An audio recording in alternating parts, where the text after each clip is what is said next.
Nouvelle semaine, nouvelle énergie. Bandeko Balandi, bienvenue à l'émission chronique de Patrick Lokala sur Télénews RDC.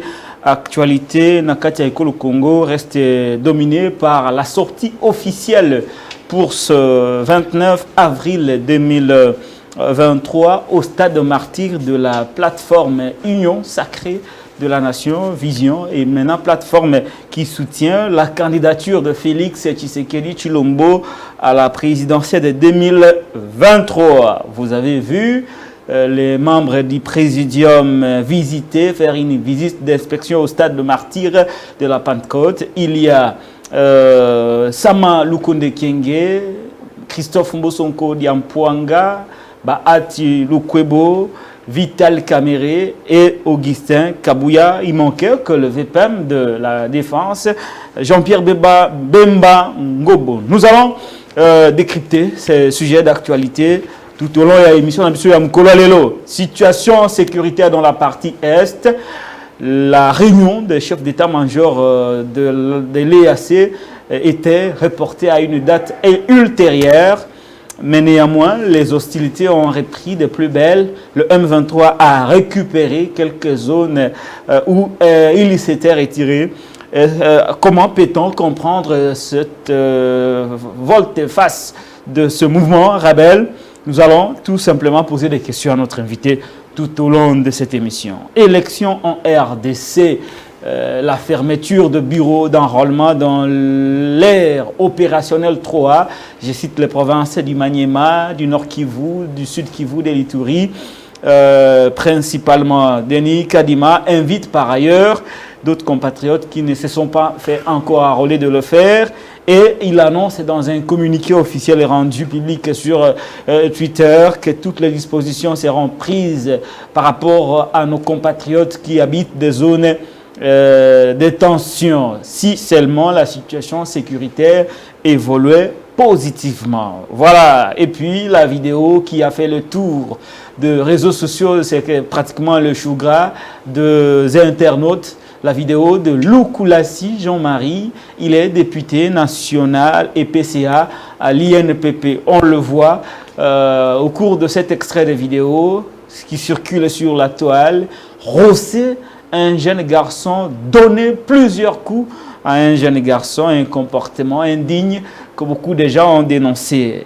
Y aura-t-il des sanctions contre ces députés et PCA qui s'est livré hier à des actes de barbarie, d'incivisme, de coups et blessures volontaires? Voilà. Merci beaucoup.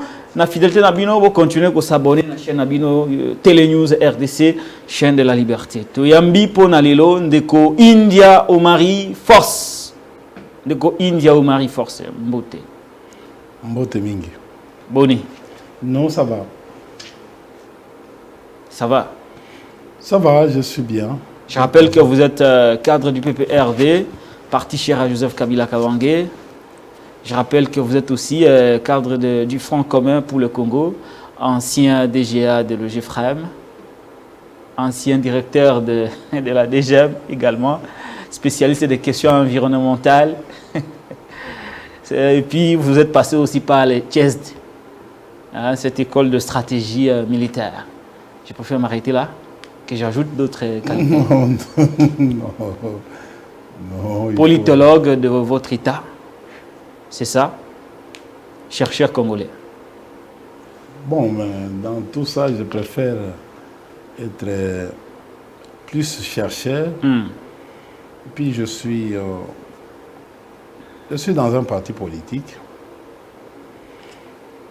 Voilà, c'était l'exercice. Bon, en fait, je suis pas de la promotion Tchèze. Bon, NASA... J'ai dit au LECA qui aussi par Tchèze. Non, NASA parmi le... NASA formation avant Tchèze. Ok. C'est-à-dire, NASA parmi... bon, quand j'ai fonctionné encore parmi comme... les précurseurs, bon, on peut le dire. Dans un laboratoire. Bon, dans un laboratoire pour la conception... Vous avez assisté à la genèse de la même formation, oui, exactement. Vous avez été formé pour en fait venir participer aux travaux de la mise en place de CHESD. Voilà, merci beaucoup.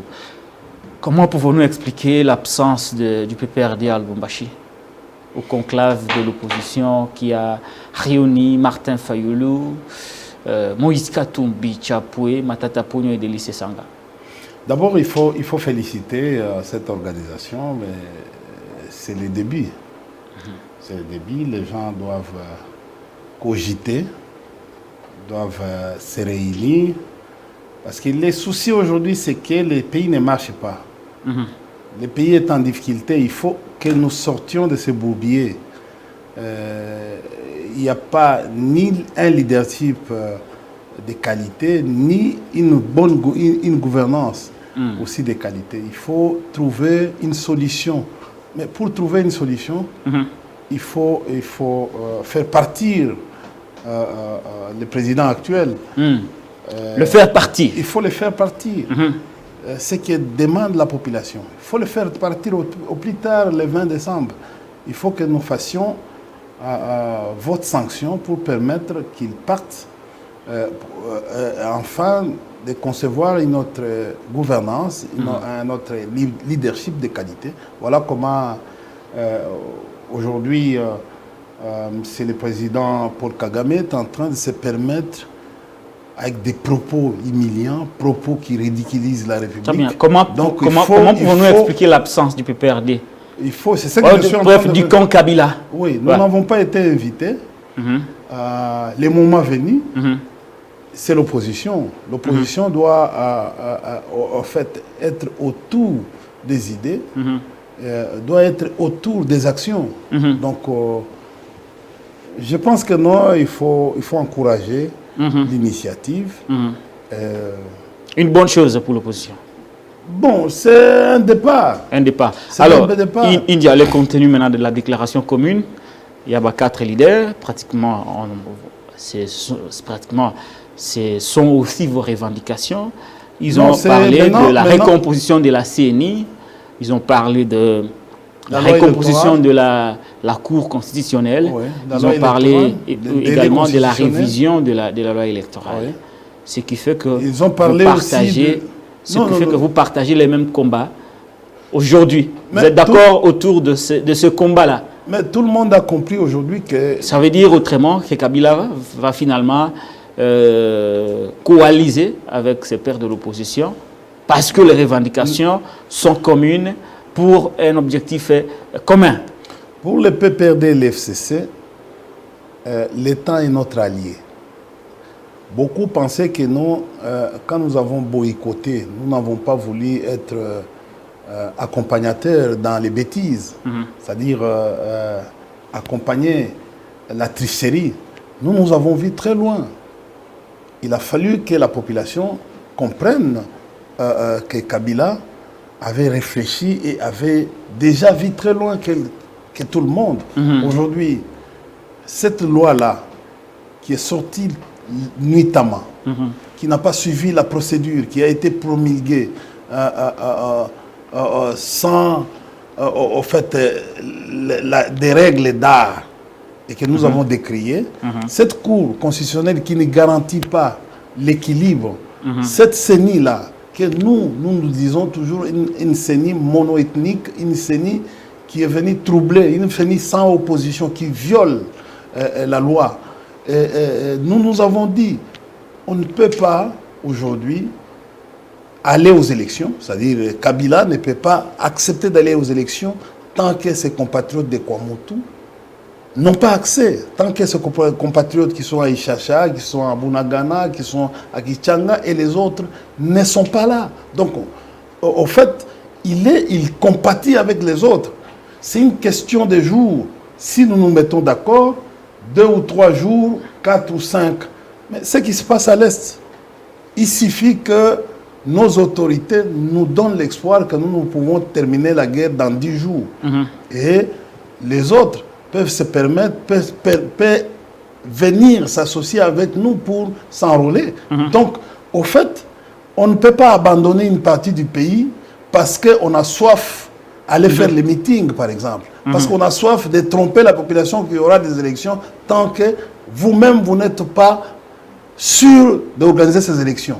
Donc, au fait, nous avons déjà dit qu'on ne peut pas. Voilà les préalables. On a mis les préalables. Aujourd'hui, nous sommes contents du fait que nos amis, l'ensemble de l'opposition, viennent de se rendre compte que les FCC, Kabila et PPRD avaient raison.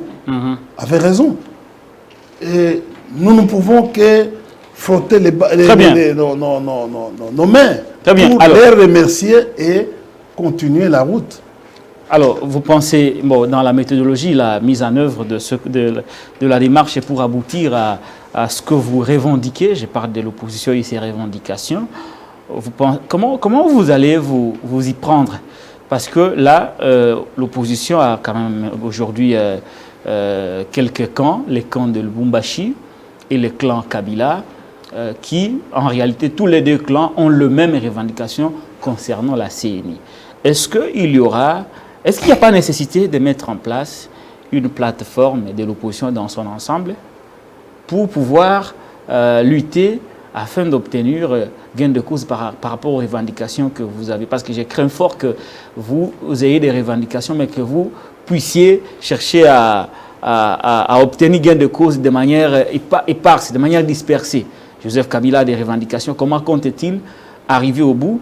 L'opposition, les clans de Lubumbashi ont les revendications qui sont semblables à celles de Kabila.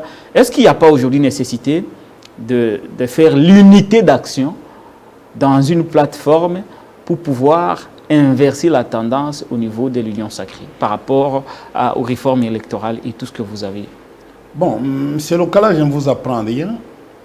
Il y a une différence en communication, débat ou débattre et communiquer. Débat signifie c'est une discussion, c'est une négociation, en fait, pour convaincre les autres. Mais la communication, il faut transmettre les messages. Les messages. Il faut aller tout droit au but. Nous avons transmis les messages. Et les débats s'est ensuite.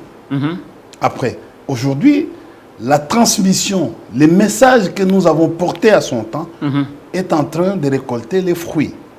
Nous avons gagné et l'âme et l'esprit des uns et des autres. Nous avons fait le travail. On a communiqué, les messages à atteint les 4 points cardinaux. Et aujourd'hui, nous sommes contents du fait que nos partenaires de l'opposition et l'ensemble de la population ont compris que nous étions sur une ligne, sur une droiture. Ouais, ça, c'est un fait, que tout le monde reconnaît. Oui. Maintenant, le deuxième palier par rapport à comment inverser la tendance. Maintenant, l'unité d'action, sera-t-elle possible? On a commencé à communiquer, mais nous sommes dans un débat. C'est-à-dire, les débats, nous avons communiqué. Maintenant, les débats viennent. Mais c'est maintenant comment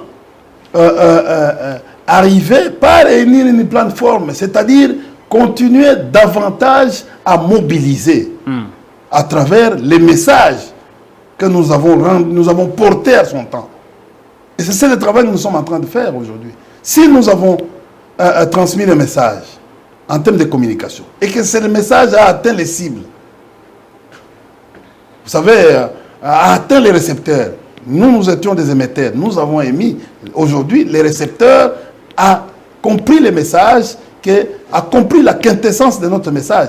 Il nous a accordé, en fait, nous sommes audibles aujourd'hui, la voix audible aujourd'hui pour porter ce message. Et ce message est convaincant. Donc, ce qui reste, c'est les débats. Nous ouvrons les débats. Je vais être un peu plus clair avec ma question. C'est élargir les débats. Je voudrais être un peu plus clair. Il y a quelque part, Lubumbashi vient... Mais la mobilisation, les rassemblements peuvent s'étendre pour gagner davantage ce que nous avons porté à son temps. Et c'est ce que nous voulons. Il ne suffit pas de faire une plateforme comme ça, qu'une plateforme qui ne sera pas une plateforme, peut-être une plateforme d'hypocrite. Nous voulons une plateforme qui pourrait être capable, ce que vous appelez plateforme, nous appelons rassemblement. Mobiliser davantage les peuples autour de nos revendications. Et moi, je pense que non, politiquement, c'est ça l'objectif.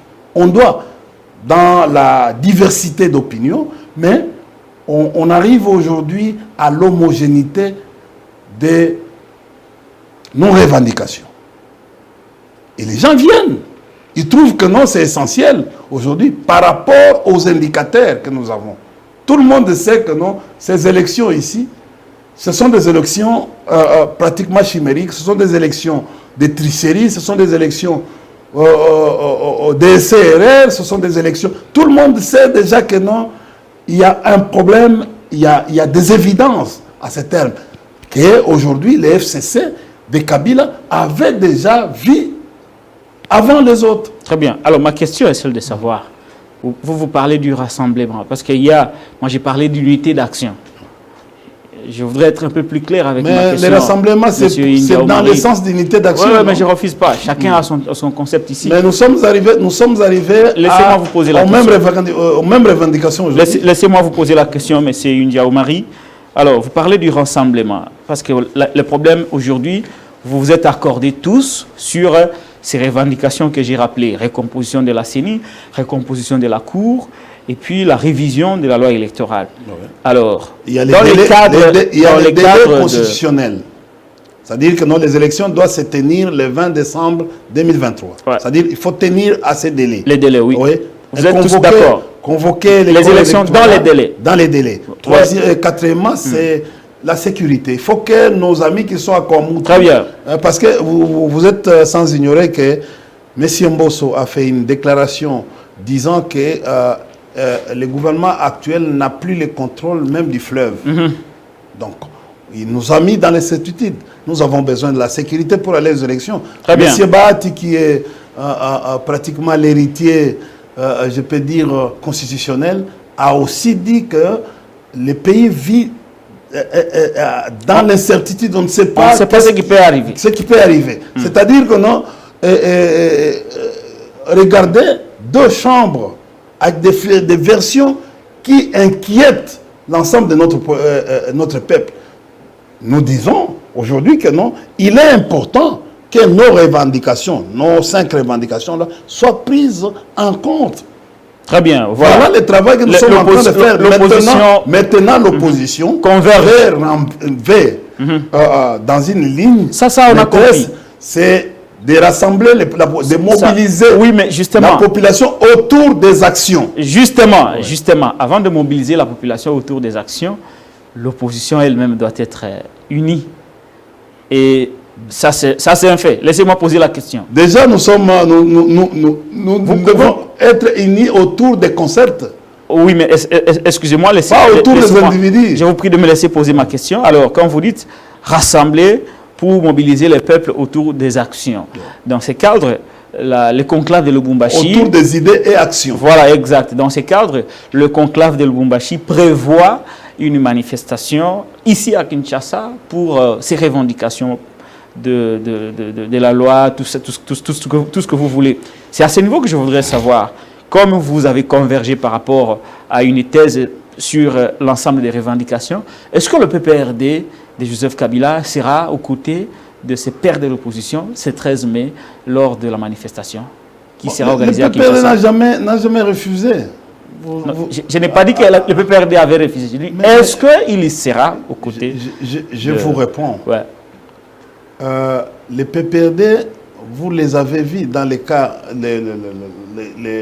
comment on appelait ça, les blocs patriotiques, avec l'Église catholique, avec l'ensemble, avec les autres. Nous avons participé à des actions ici. Nous n'avons jamais refusé, pour l'intérêt de la population, nous n'avons jamais refusé de se mettre autour des grands concepts qui amènent à l'évolution de notre pays. Aujourd'hui, les soucis de l'opposition, c'est le départ de M. Tshilombo. C'est ça le souci. Vous n'avez pas répondu à ma question. Mais si on nous appelait, s'il y a des concertations quant à ça, je crois que non, il appartient à nos autorités de prendre des décisions. Très bien. Merci beaucoup, M. Ndiaye. Mais au stade, nous félicitons les clubs de Lubumbashi. Très bien. J'aborde directement. Pour revenir au bon sentiment. Très bien. India Omar, je continue avec la question des élections. C'est la troisième étape. Il y avait des revendications. Maintenant, vous voulez un débat, beaucoup plus de discussions autour des actions à mener,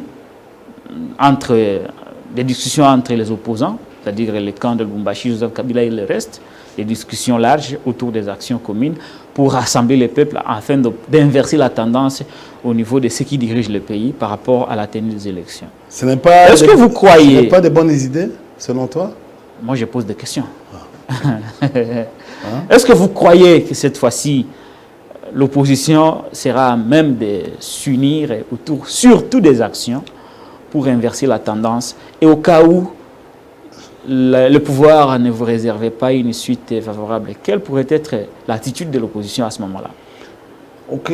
Le concept est, depuis le début de l'émission et dans les échanges habituels, nous avons toujours dit de la diversité d'opinions qui va rester la mère, même, je peux dire, de nos concepts politologiques au niveau de nos organisations politiques.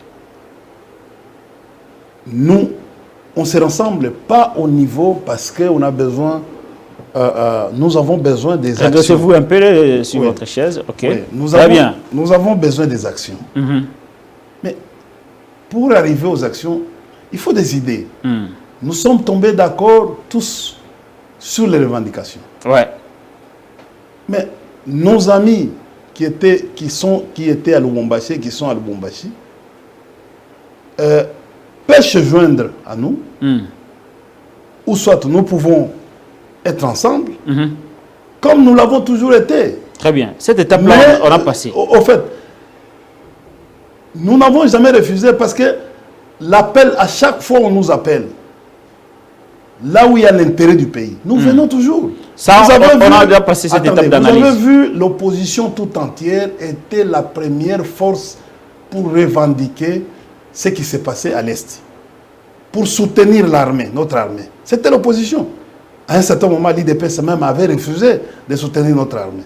Nous, on était à l'avant-garde. Nous sommes allés pour soutenir nos FRDC. Donc, nous... À ce qui concerne l'intérêt pour défendre aujourd'hui le président et son régime n'arrivent pas à défendre normalement, constitutionnellement, notre peuple, l'intégrité territoriale, parce qu'il y a une partie qui est aujourd'hui entre les mains du Rwanda. Mais nous disons que nous devons faire. Vous savez, nous devons faire. Et nous le faisons quand il y a possibilité. Nous nous attaquons.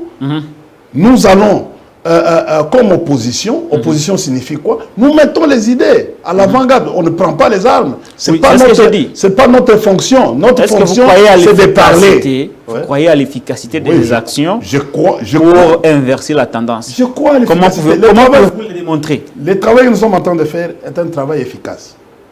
C'est pour cela que nous, on a pris un certain nombre de mesures. Aujourd'hui, vous avez la loi sur la numérique qui vient vous envahir, qui vient vous mettre en difficulté sur ce que vous devez faire comme journaliste. Aujourd'hui, vous n'allez plus faire les reportages convenablement. Pourquoi? Parce qu'on vous a bloqué. On vous a bloqué pourquoi? C'est parce que le travail que nous sommes en train de faire aujourd'hui met en difficulté les pouvoirs en place. Et le pouvoir en place aujourd'hui est en débandade. Il se met dans les humeurs pour agir. Ils agissent aujourd'hui, la gouvernance, gouverner pour nos amis, c'est avec les humeurs. Ils arrivent même à tripatouiller les lois du pays pour les mettre à leur faveur, afin qu'on puisse même mettre en difficulté la liberté d'expression, la liberté de penser, la liberté de presse. Donc, le travail que nous sommes en train de faire est un travail efficace, déjà énervant. Ça va changer la regardez donne. Le nombre. Est-ce que ça va changer la donne? Oui, ça change la donne. Est-ce que ça va par rapport à la CENI? Oui, ça change la norme. Aujourd'hui, ils sont en difficulté. Ils sont en difficulté pourquoi? Ils n'ont pas d'argent pour organiser les élections. Ils n'ont pas d'argent. Ils n'ont pas d'argent. Les caisses sont vides. Même pour payer les fonctionnaires, ça devient tout un problème. Vous pensez aujourd'hui, on peut aller aux élections sans logistique. On peut aller aux élections sans l'argent. On peut aller aux élections sans les lois. Il y a la loi sur la répartition des sièges. Il faut revoir les fichiers électoraux avec tout ce que nous voyons, avec l'enrôlement des enfants mineurs, tout ça. Il faut aller. Il y a beaucoup de choses qui entrent en ligne de compte. D'ailleurs, la loi elle-même sur la répartition des sièges posera des problèmes avec beaucoup d'acuité. Oui. Quelle est la province qui va accepter qu'on grignote pour donner au Kasaï, à l'espace Kasaï? Comme le travail a été fait, avec beaucoup d'erreurs. C'est une bourde. C'est une bourde. Chers amis, il nous reste 6 à 7 mois pour tourner les machines, pour faire même des commandes. C'est pas facile, hein? C'est pas facile. Les élections, c'est pas le fait de faire des déclarations, non. Est-ce qu'on a vidé les contraintes qui a été déposées par la CENI au mois de novembre? On a vidé le gouvernement. Est-ce que le gouvernement avait vidé ces contraintes? C'est une question qu'il faut se poser. La CENI doit venir ici rentrer pour vous dire que non, ben écoutez, je n'ai plus de problème, je suis prêt, j'ai déjà tout, et écoutez, nous pouvons. C'est une façon de nous garantir pour aller aux élections. Alors, mais cette manière-là de faire des choses avec des méthodes d'essai-erreur, ça nous inquiète. Ce qui sikawa, n'a la plus clair, ce qui pouvoir aboyi marabozo senga par rapport à CENI. Vous allez faire quoi? Mais c'est d'abord, nous serons contents. Ça va de leur crédibilité. Parce que l'élection, c'est aussi un problème de crédibilité. Vous pouvez forcer, et vous forcez, et vous n'arrivez pas à gérer les pays. Nous avons déjà un problème de légitimation aujourd'hui, qui se pose dans ces pays, où on n'arrive pas à gérer les pays. Tu sais que depuis le gouvernement est là, le gouvernement Sama, avec son programme de 15 piliers. Vous connaissez que non, c'est le programme de Sama, c'est 15 piliers. Mais il ne travaille plus sur les 15 piliers, il travaille sur autre chose, sur les tâtonnements, sur les choses qui viennent. Il est aujourd'hui comme remorqué par les petites actions. Il n'est pas inscrit, il n'est pas aligné dans les 15 piliers. Aujourd'hui, parfois, c'est une chanson 1545 PDL qui n'existe même pas, qui n'est même pas dans les programmes. Mais pourquoi tu n'as jamais, toi, journaliste, tu n'as jamais posé à Sama? Mais écoutez, messieurs, nous, on pensait t'évaluer au travers les 15 piliers. Qu'est-ce que vous avez déjà fait pour les 15 piliers du gouvernement? Vous avez amené au Parlement les programmes du gouvernement, des 15 piliers. Mais où est ce programme? Est-ce que nous pouvons vous suivre au travers ces programmes? Mais pourquoi Sama aujourd'hui dans les tâtonnements au lieu de suivre les programmes qu'il avait présentés au Parlement? D'ailleurs, si les parlementaires étaient sérieux, on devait sanctionner le monsieur au travers ce qu'il a dit. Parce que vous allez dans une chambre comme Assemblée nationale, il faut être honnête. C'est une question de moralité. Une question, en fait, il faut être correct. Mais vous allez avec un programme, au bout des champs, vous changez un programme à un autre à quelque chose qui est un peu chimérique. Donc, les parlementaires devraient évaluer le Premier ministre et son gouvernement à travers. Regarde ce qui se passe. On nomme, après, c'est pas 2 ans d'absence d'un ministre de l'économie, on nomme Vital Kamerhe, ministre de l'économie. Avant de faire même un état des lieux, il préfère aller faire le meeting à Bukavu. Un meeting qui a échoué. Il est allé se faire enrôler. C'est ça. J'ai dit, mais il est candidat. Il peut se faire enrôler même les derniers jours du dépôt de... Ce n'était pas ça la priorité de se faire enrôler.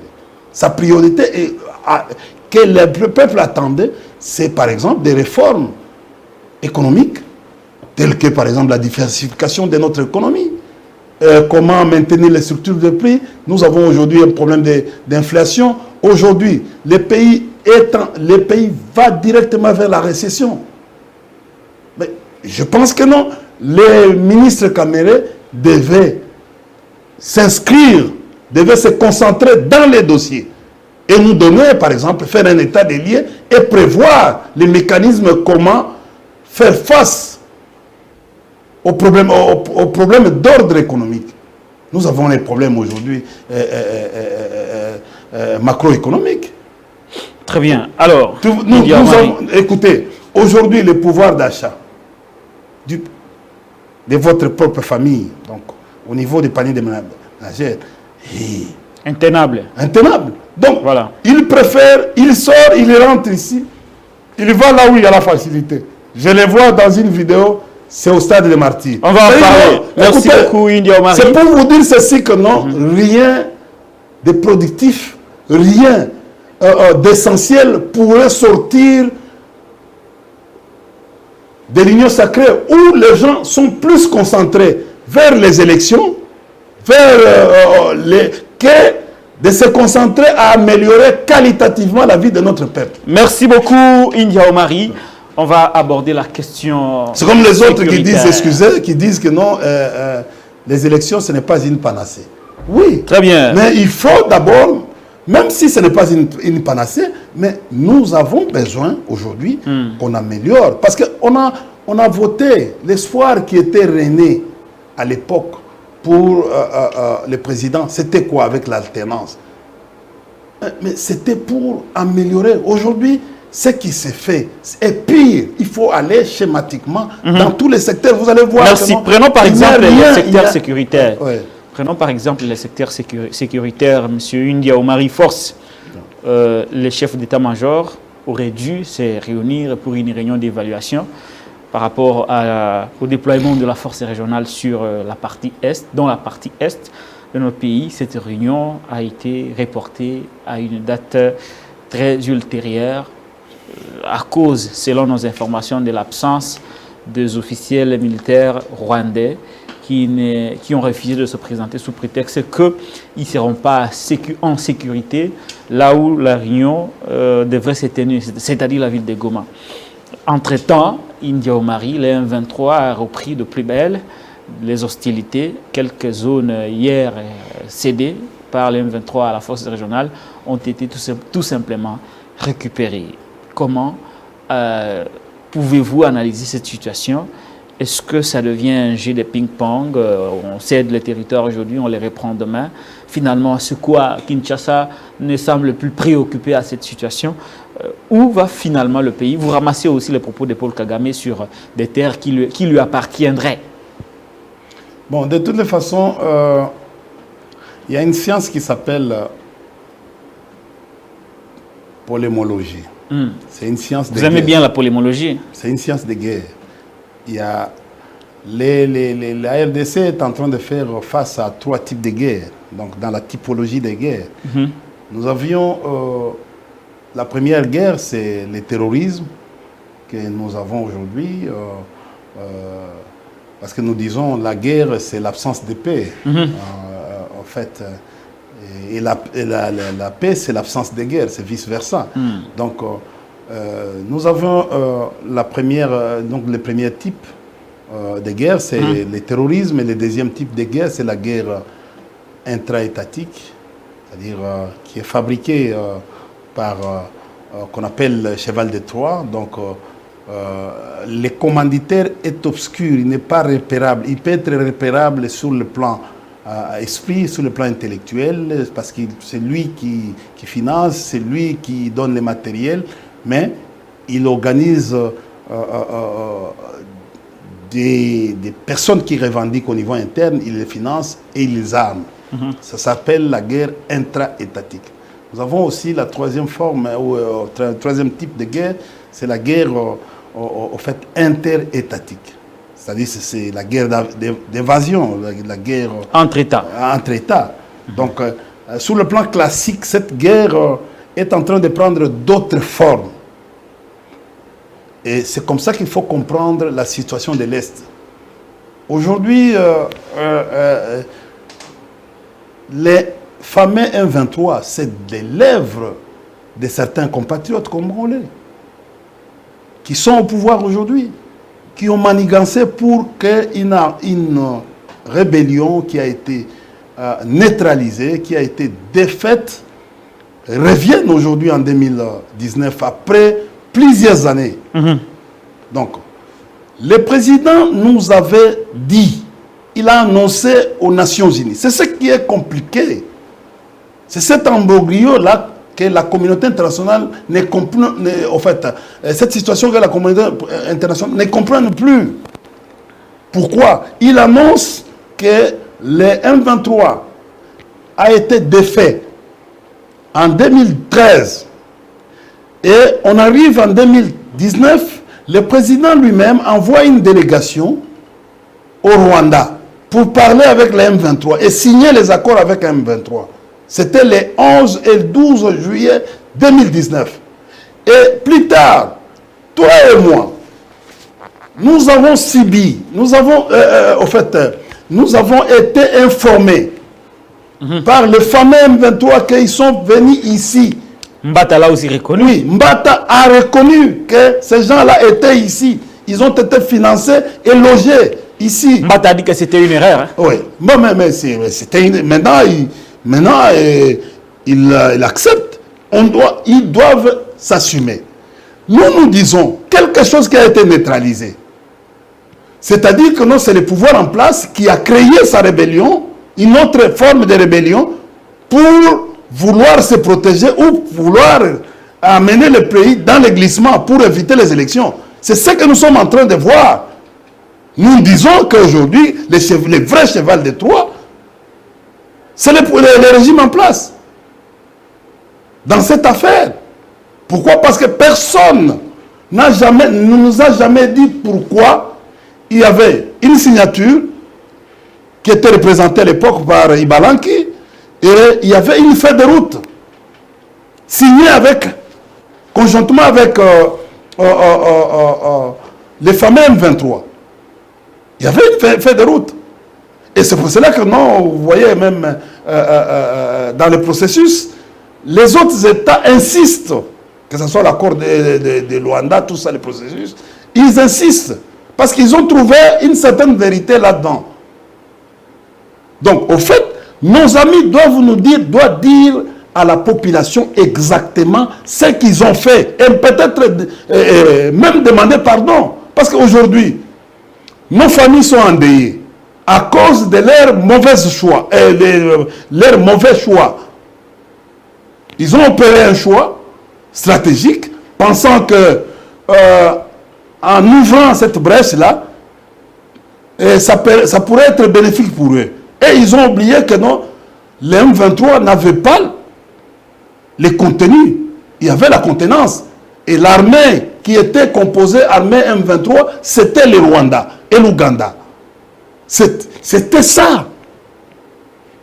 Qu'est-ce qui se passe aujourd'hui? Il oublie l'aspect. Il va ramener le pays après leur clause devant Kagame. Parce que cette signature a eu lieu les 11 et les 12 devant Kagame, 2019. Kagame avait parrainé la rencontre. Oui, la rencontre. J'ai dit sous couvert M. Ibalanki, qui était chef de la délégation à l'époque. Mais qu'est-ce qui se passe aujourd'hui?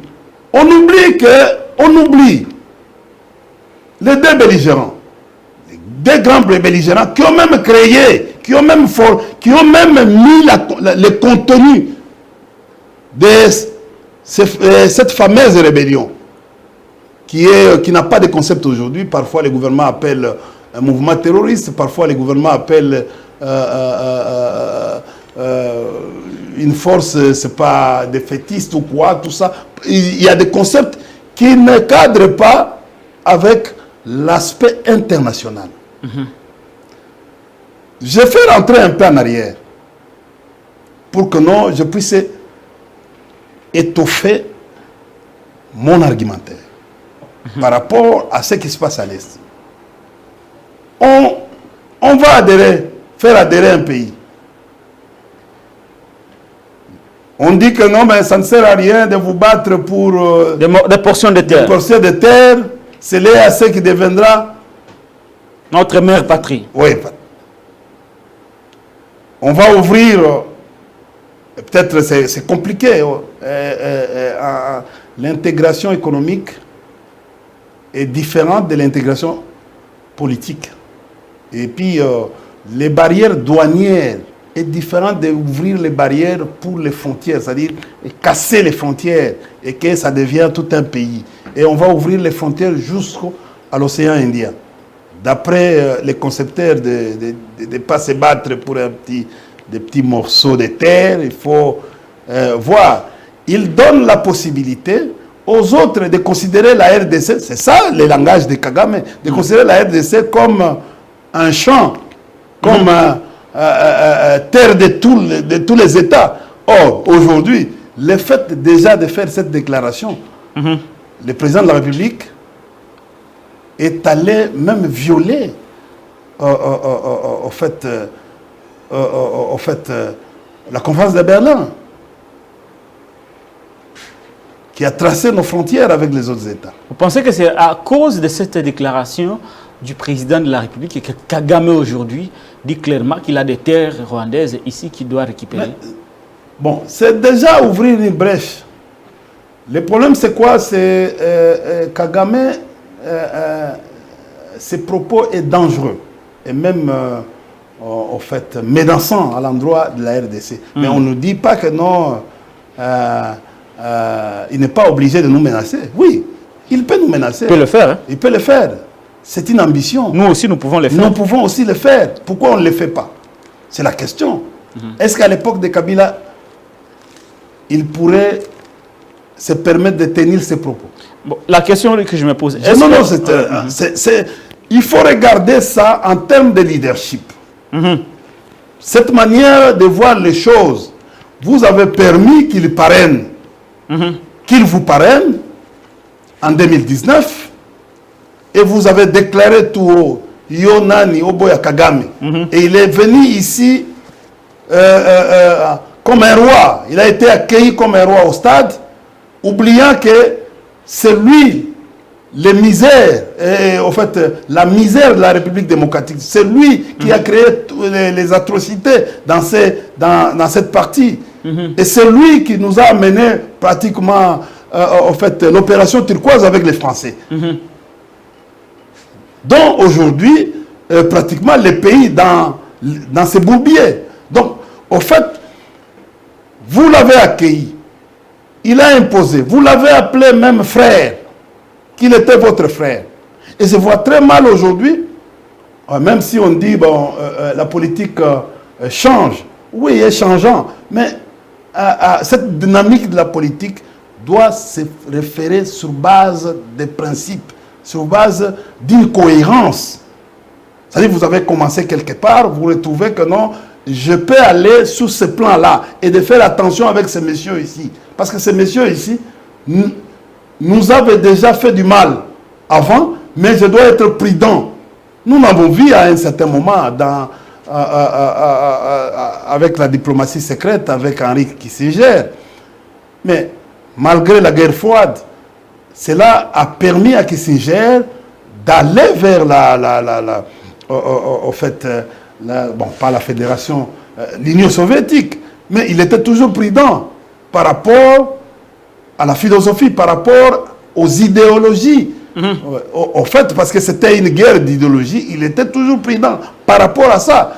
Aujourd'hui, nous sommes en train de voir, à cause de certains indicateurs d'ordre diplomatique, nous sommes en train de voir que cette guerre a beaucoup de ramifications.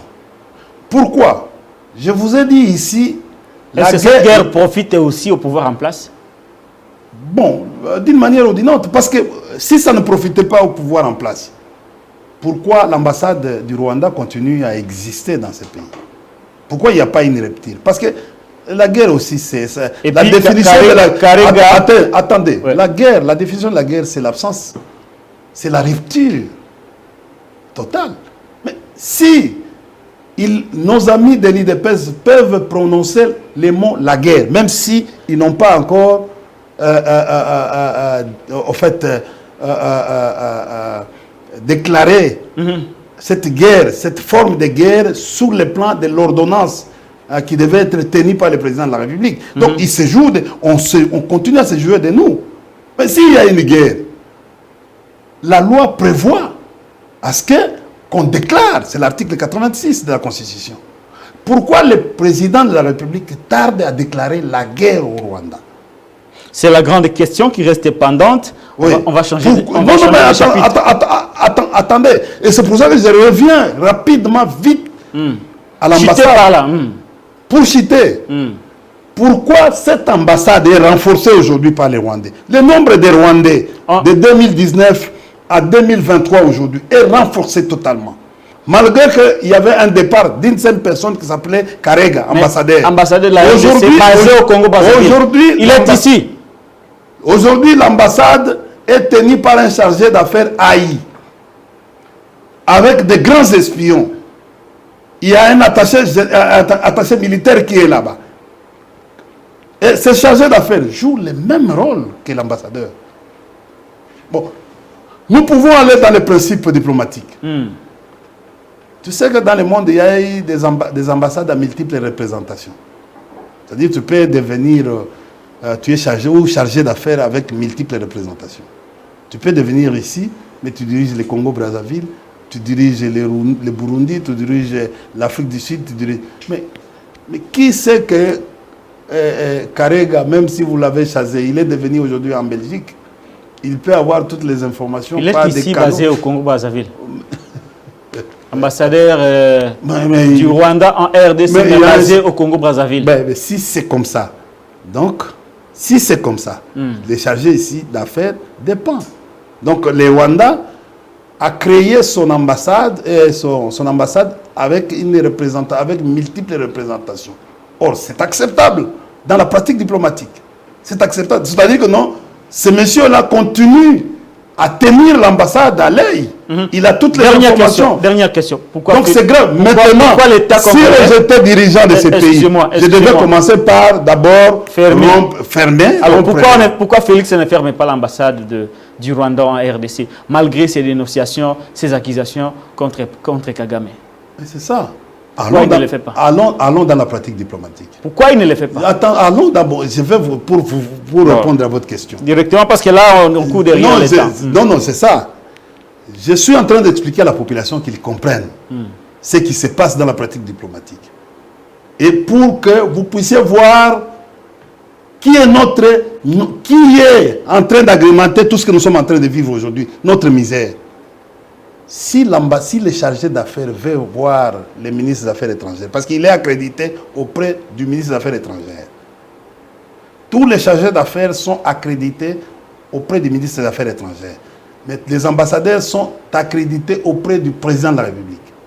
Si les chargés d'affaires veulent voir, parce que l'État veut avoir un autre son de cloche, mais le Rwanda va aller faire passer son message chez le ministre, ou même chez le président de la République. Si le président de la République veut recevoir les ambassadeurs et les chargés, en fait, les personnes diplomatiques de tous les États, les chargés d'affaires AI sera aussi de la partie. Répondez à ma question. Donc, pourquoi Félix ne ferme pas l'ambassade? Mais c'est pour vous dire ceci. Mais il y a des arrangements nocturnes que nous ne savons pas. Parce que nous sommes en train de dire fermer, ils ne veulent pas fermer. Il y a des arrangements nocturnes. Nocturnes que nous ne nous contrôlons pas. Nous n'allons pas nous mêler dans leur jeu. Nous considérons ce qui se passe comme un jeu qui devient de plus en plus malsain. Parce que personne, on a dit frère.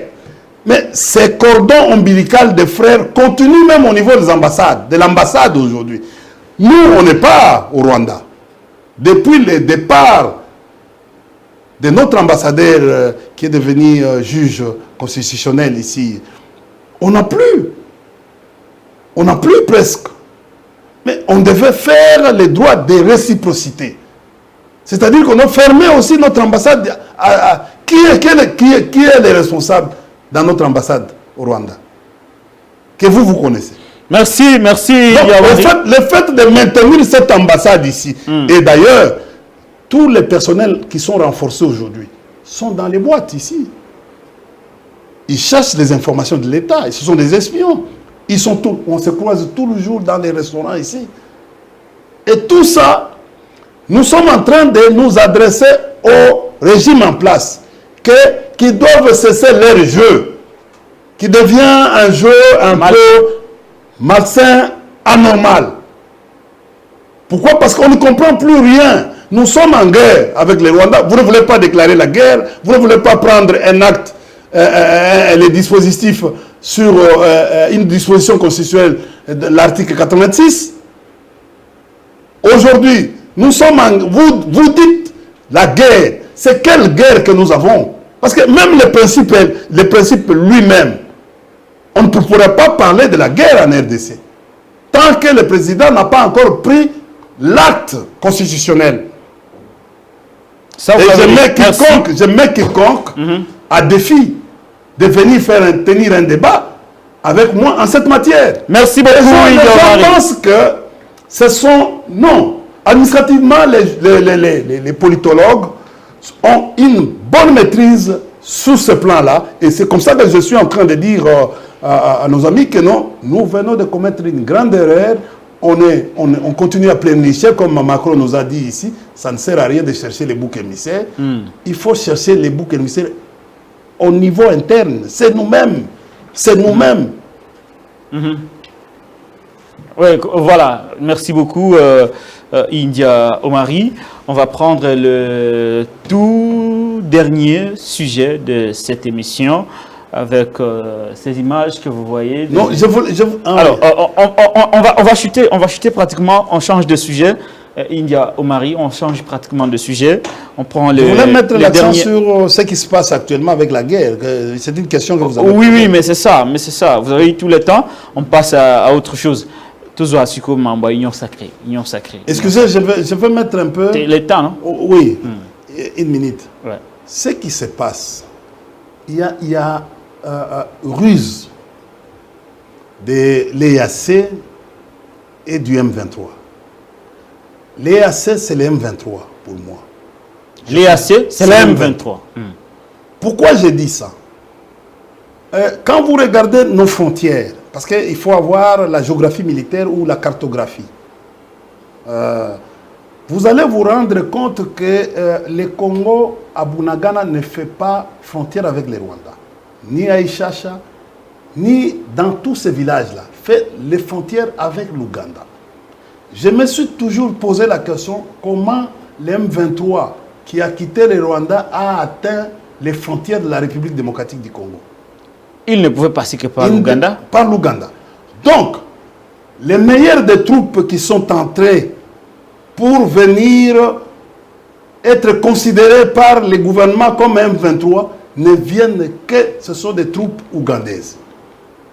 Aujourd'hui, le M23 demande à ce que j'ai quitté Bunagana. Et le M23 s'est englouti dans les troupes EAC. Il a disparu à un certain moment. Et personne, des reproches pour notre gouvernement, personne n'a localisé, on nous a dit à la télévision, par les télévisions nationales ici, qu'on a cédé au groupe EAC. Mais si on cède, c'est-à-dire que non, le M23 est rentré à la case du départ. La case du départ, c'est au Rwanda. Il doit rentrer au Rwanda. Il doit être localisé quelque part dans les territoires rwandais ou ougandais. C'est ça, non? Mais on ne nous a jamais dit que non, voilà, le M23 s'est retiré de Bunagana, s'est retiré de Kiwanja, de Masisi. Il est maintenant localisé en Ouganda ou au Rwanda. Mais subitement, on se rend compte que il y a eu diversion. Le M23 s'est mité en portant les tenues de l'EAC. il s'est englouti et aujourd'hui, les mêmes M23 rentrent dans la même formule pour attaquer et récupérer tous les territoires qu'il avait déjà cédés à l'EAC. Et maintenant, l'EAC, s'il avait récupéré, si le M23 a récupéré les territoires qu'il avait cédés au EAC, mais l'EAC se trouve à quel niveau? Merci. C'est la question qu'il faut se poser. Merci beaucoup. Pourquoi il n'y a pas de combat entre les M23 et l'EAC? Parce que la force est là. Et supposer une force contraignante. Non, non. Et supposer que cette force est venue avec l'ambition d'exécuter le chapitre 7 des Nations Unies. Parce que la force, cette force régionale, elle est dépendante en fait des Nations Unies. Merci beaucoup. Donc, merci beaucoup. C'est compliqué, c'est compliqué. Notre régime ici doit nous expliquer le jeu qui se passe. Jeux malsains. Les jeux malsains qui se passent autour de cette question-là de l'Est. Merci beaucoup. Attention, attention, que cette guerre ne puisse pas devenir une guerre d'usure. Ceux qui sont en train de me suivre, je crois que nous, tu sais, hein, les mêmes méthodes qui se passent aujourd'hui dans la configuration mondiale, avec ce qui se passe en Ukraine, où les gens pensaient que la guerre va faire trois jours. Poutine, pour ses intérêts, il a prolongé en cachant les vrais objectifs. Et là, aujourd'hui, sur le plan économique, Poutine est en train de se renforcer davantage. Et les Occidentaux ne comprennent pas qu'ils sont en train de perdre le terrain petit à petit. Est-ce qu'en nous amenant sur ces fronts-là de la guerre d'usure, les Congos ne peuvent pas perdre? Merci beaucoup. La question reste pendante. Tozo Asikawa Marambo Union Sacrée. Tozo vidéo sortie officielle à Union Sacrée pour ce samedi 29 avril au stade de Martyrs. Le présidium, le membre du présidium Bakitaki Kosala, visite d'inspection au stade de Martyrs. Toute la image, bon, tu peux ça commentaire et à Soukana, monsieur India ou Marie Force.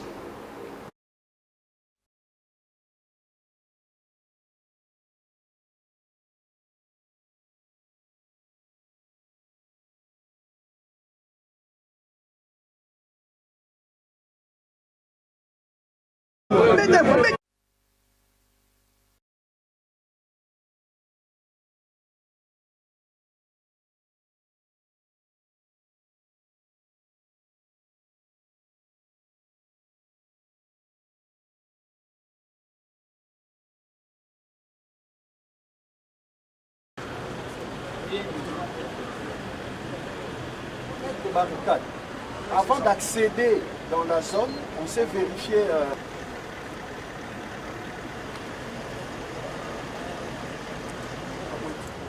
Là, c'est pour ça que nous avons dévié parce qu'ils ne pouvaient pas accéder dans ces terres-là avec leurs chaussures.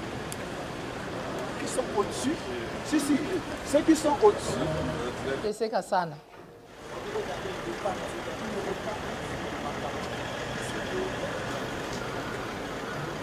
India Marie Force, Union Sacrée, sortie officielle ce samedi 29 avril au stade de Martyrs. Vous avez vu ces images de membres du présidium de l'Union Sacrée au Bakitaki na terrain pour la visite d'inspection.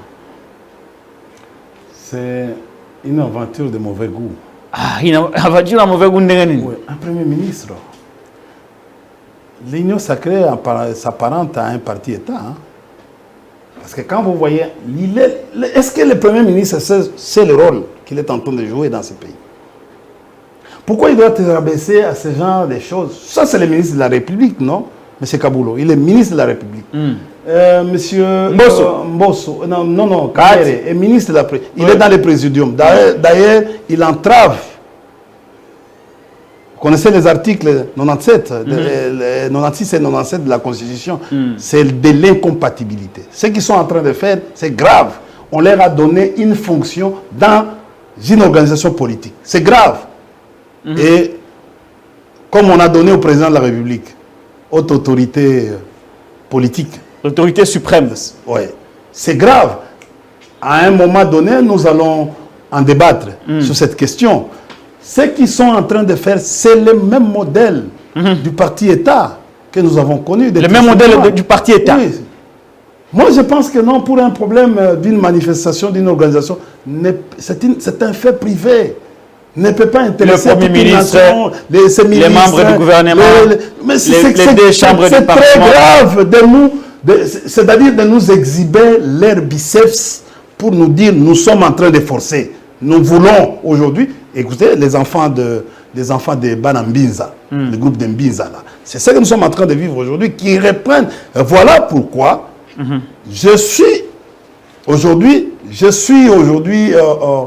je viens de faire entrer dans les concepts politologiques les haïrs, que la population doit faire tout pour libérer. Aujourd'hui, c'est que nous sommes en train, les indicateurs politiques nous démontrent que le pays est dans une phase dictatoriale.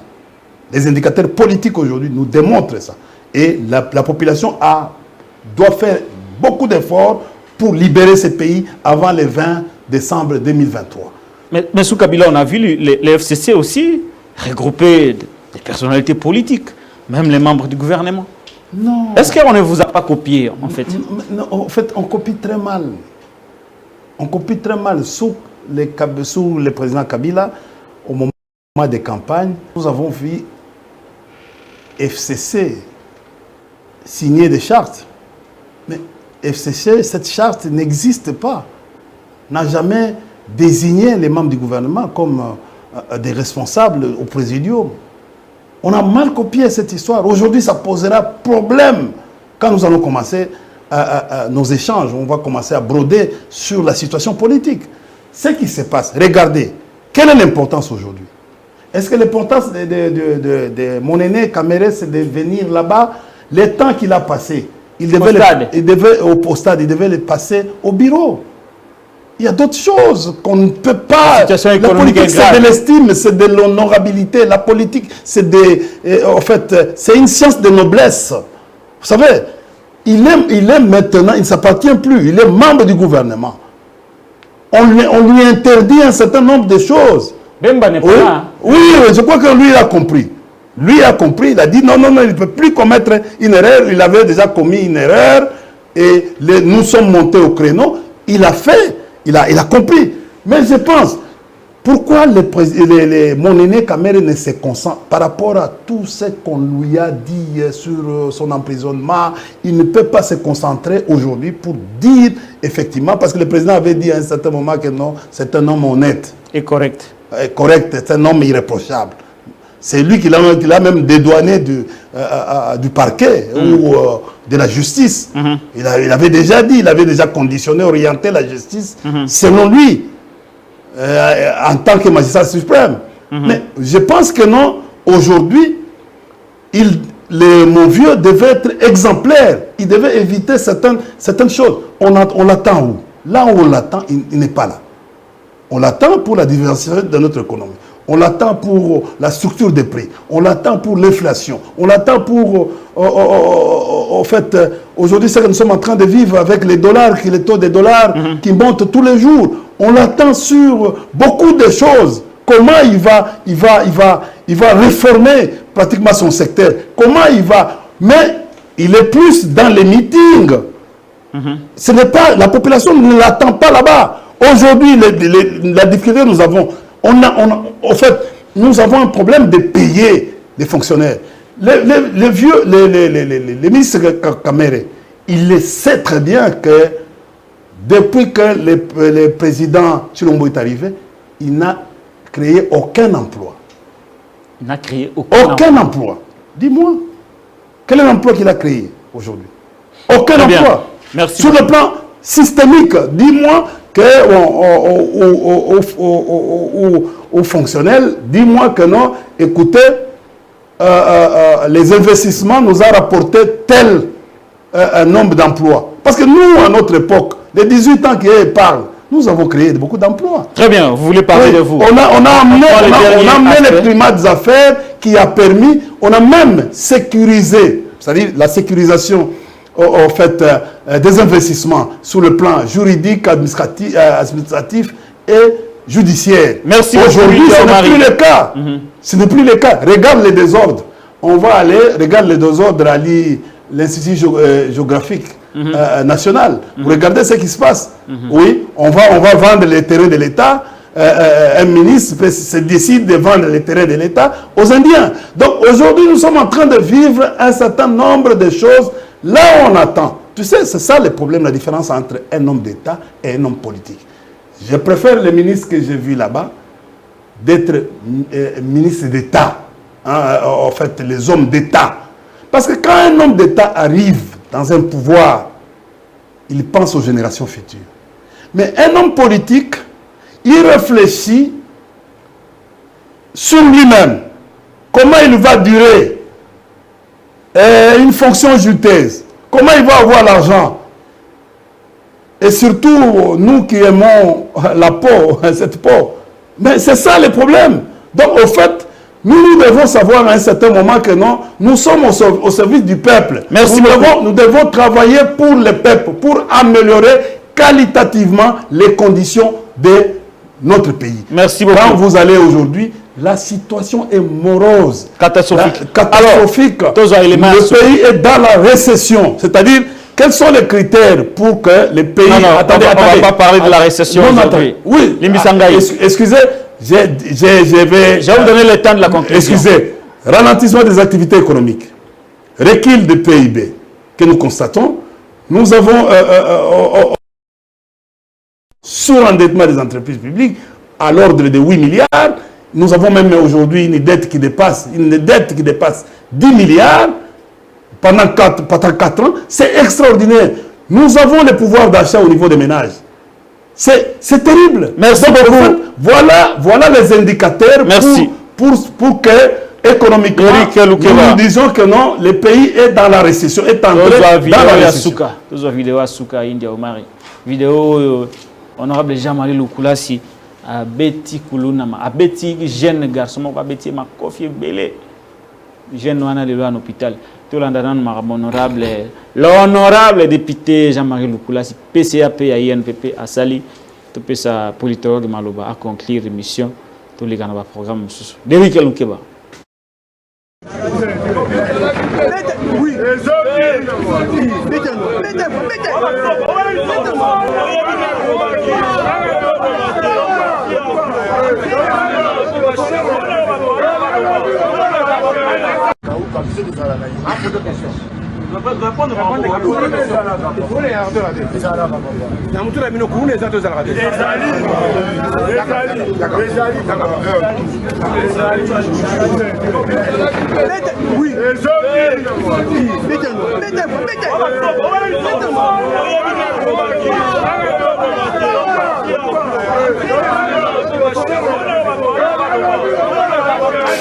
De retour sur ce plateau, M. Idi Omari, Moutako Beta Makofi Azali, député national, PCA et INPP. Abeti, mon Makofi, Poitouni, situation et phénomène Kuluna, parce qu'il semble-t-il, bandé aussi à la mobilisation, il y a lutte contre les phénomènes Kuluna. Boni, to commune à niveau Oyo, il y a des responsables à l'État, comme Beta Makofi. Bon, écoutez, vous savez, la commune de Kalamou, Yolo, Kaouka, c'est ma commune, c'est ma circonscription électorale, donc la Funa. Je me suis réveillé le matin, je suis allé au commissariat de la police, donc district de la Funa, pour avoir une idée sur la vidéo. Bon, on m'a laissé entendre que le petit là a violé quelqu'un, le petit qu'on est en train de taper a violé quelqu'un et non seulement l'a violé, il a fait aussi à Katiye et moi si on a azali à l'agonie. Je voulais juste vous mettre dans cet état de choses pour vous comprendre film je ne voulais pas trop aborder la question dans l'angle populiste. Je voulais apporter un peu d'éclaircissement par rapport, pour que les gens, parce que beaucoup de gens ne demandent pas cette situation et outils. Et quand on a réuni les gens, ce Koulouna-là s'est infiltré dans les groupes. Heureusement, on l'a déniché. Et ce Koulouna se trouve actuellement au commissariat. À moins que va transférer dans Pokwa. Ça, c'est l'élément que je n'avais pas. Ouais, à moins que va transférer dans Pokwa Awa, dans parquet. Voilà. Bon, le reste, je pense que non, j'attends le procureur qui va faire. Moi, je ne suis pas populiste, je ne suis pas... Mais est-ce que député national, Zéla, tout ça populisme était. Bon. Malgré... Là, vous allez dans les émotions. Non, mais il n'y a pas d'émotion. Ouais. Est-ce que député national a Kofi publiquement? Mais il faut que les procureurs nous disent effectivement. Il faut circonscrire... vous savez... Là, il y a la vidéo. Ozomona Lukulas, Azokima... Azobeta Mutumakofi, Aza député national, Aza PPCA. Vu son rang, est-ce qu'il y a Koki ou Beta Mutumakofi publiquement bongo? Bon, je vais aller dans une analyse. Ouais. Une analyse un peu systémique, même dialectique.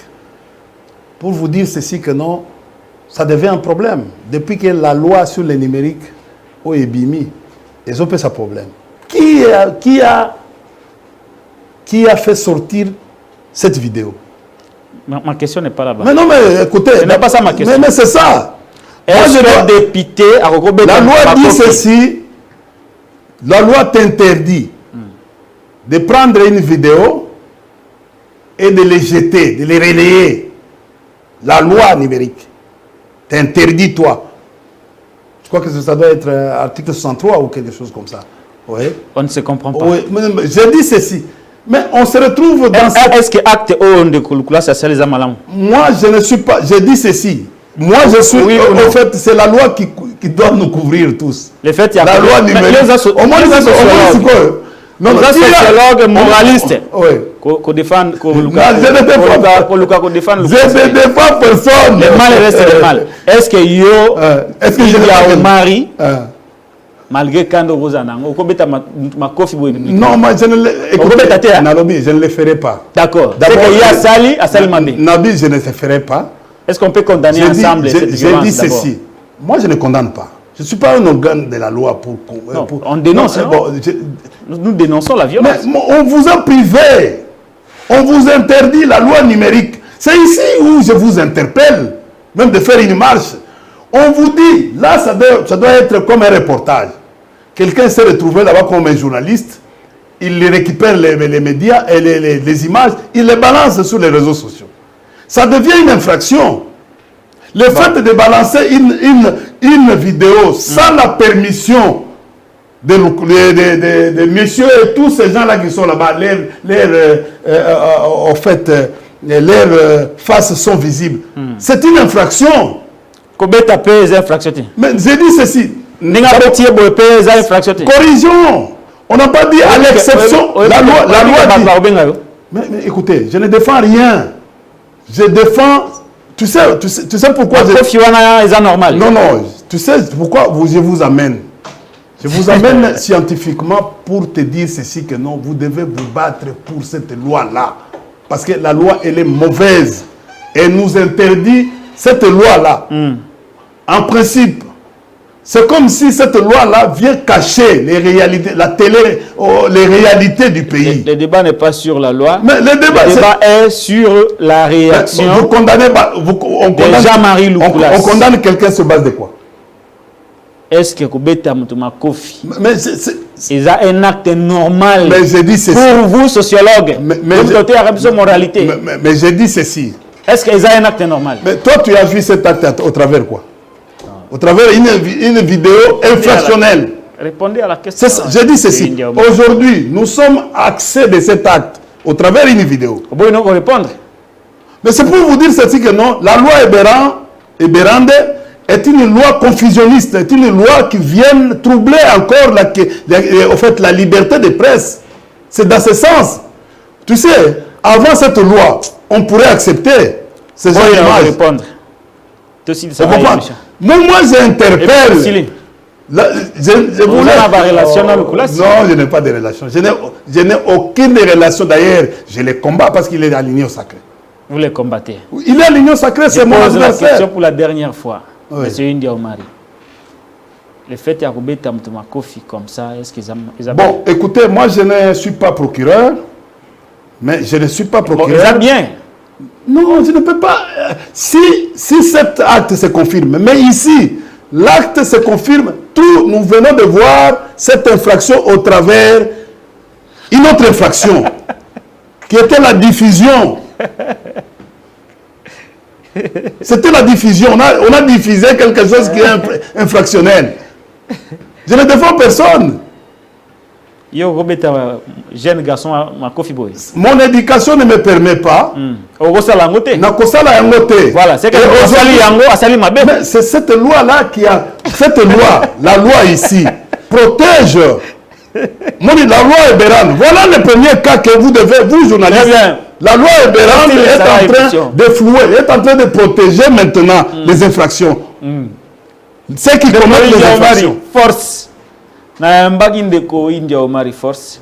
Alobi ke ye akiko beta mutu makofi bongo te chelanga video de Keba. Chaye pe ndeko India. Ndeko India Omari alobi ya ko beta ni makofi bongo te. Pona ye éducation na yezo permettre ye te abeta mutu makofi. Mais quant à la question de savoir ce qui mutu abeti asali mabe wana ya yebite. Non mais c'est pas, écoutez, je viens de te dire. Mutu a lancé une vidéo. Et monsieur Sili. C'est de l'infraction selon la loi Eberhard. J'ai dit, la vidéo, il faut condamner. Tu sais, ça sera un grand débat pour les juristes. Merci. Sur cette histoire ici, c'est un grand débat pour les juristes. Mais biso zeli que procureur aye bisabiso. C'est ça. Très bien. Merci beaucoup. L'essentiel c'était d'aller m'informer sur ce qui s'est passé. Donc là, Jean-Marie Lukula, c'est ce qui m'a envoyé au lobby. Il s'est fait justice, alors qu'il est interdit de se faire justice. Il a rossé des coups à un jeune homme qui est très malade présentement. Il peut azobé la makasi. Après, Lukula s'abeta qui est. Merci beaucoup, M. Sili. C'est un criminel. Il est aux choses. C'est un criminel. Il faut aller le voir. C'est un criminel. India Omari, force. Il a commenté la vidéo d'un honorable député et PCA qui a donné des coups à un jeune garçon sous prétexte que celui-ci aurait violé et coupé en morceaux sa victime. Les enquêtes vont continuer pour établir les responsabilités des uns et des autres, mais l'acte posé par un dignitaire de ces pays, de l'Union sacrée, est à condamner de toutes parts. L'émission réalisée par Derrick Keba. Mais pourquoi vous ne condamnez pas les Koulouna avec beaucoup d'énergie? Parce que moi, on peut signer l'information. J'ai dit qu'elle n'a pas vérifié. Non, mais il faut condamner les Koulouna. Il faut le condamner avec dernière énergie. Non, Nganamoni a Koulouna te. Namoni ndea député Azobeta Moutou. Dans une vidéo infractionnelle. Mais vous avez refusé de condamner. Je dis. Ngana condamné Yango. Ben, écoutez, je vous ai dit, je ne suis pas procureur. Attendez que le procureur va condamner ou la justice, le juge va condamner parce que c'est auditeur pour nous donner leurs appréciations. Non, pas yo moko comme journaliste, tu dois aller faire tes investigations. Non, je vais faire les investigations. Je suis parti les matins. Mais par rapport aux réactions, il y a un sujet à analyser. La réaction population. Elle peut être orientée. Surtout par rapport à la position vis-à-vis de l'agression perpétrée par l'honorable Jean-Marie Lukula. L'émission est terminée. Merci d'avoir répondu à mon invitation. Allez, à qui le prochain tour? Cette chaise est à vous. Union sacrée, opposition, société civile, à vous. Merci de vous abonner massivement à la Télé News RDC, chaîne de la liberté.